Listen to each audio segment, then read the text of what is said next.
In this module, we will cover two techniques that can be used for managing your onstage fear. I use this every single time and it works like a charm. It works like a charm. The first technique is the one that is tried, tested, and it works even if you look at it from a scientific perspective. And that is to take time the moment you show up on stage. Once you are on stage, take your time. I take 10 full seconds every single time I show up on stage to make my speeches. I know, 10 seconds seems like a lifetime when you are standing in front of a large audience. Whether it is 10 people or 10,000 people, 10 seconds could mean a lot. It could seem like a lifetime. But then, if you gather the courage to take the time to compose yourself, you will see the benefits very, very clearly. See, that time gives you enough opportunity to compose yourself, to gather yourself, to cool yourself down, to calm your nerves. See, because nobody says that you have to speak immediately on showing up on the stage. Nobody says that. So there is no compulsion to speak immediately. This is the mistake that most people do. They show up on stage and they think they have to start speaking immediately as though somebody was pushing them from behind. I'm telling you, take your time. Take your time. One of the things that I do the moment I show up on stage, especially if I'm nervous, is I do belly breathing. I do several belly breathing. I take some very deep breaths with my belly. Belly breathing is the best form of breathing and it helps calm down the nerves.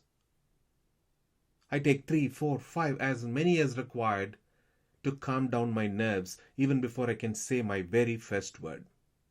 Now, in addition to belly breathing, if you're not very comfortable standing right in front of the audience, one of the things that you can do is to start shuffling some papers or writing some notes or pretending to do something other than just standing there staring at the people.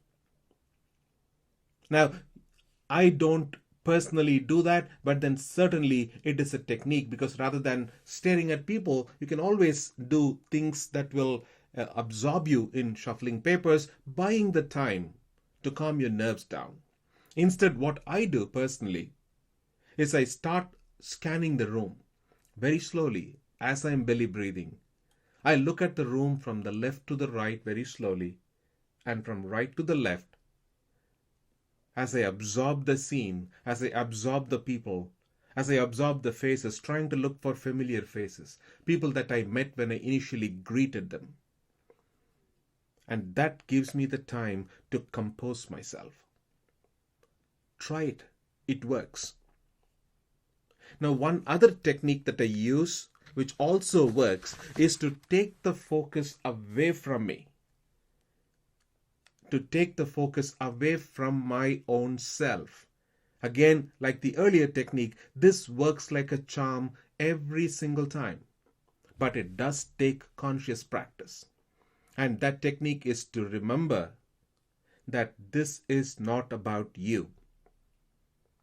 This is not an exercise to glorify who you are. It's not about adding glory to your personal self. It is about them. It's about the audience. So your entire attention has now to be focused on the audience. You are there to impart your wisdom, to tell them what you have learned, the material that you have gathered. So focus on helping them understand what you came to tell them. You are there to teach, they are there to learn, and that is exactly what you are going to do, rather than having to think about you, yourself, your problems, your issues with nervousness. Start thinking of a speech as a conversation. Pick one person from the audience, person right in the first row or the middle row, somewhere, a familiar face. Start right there.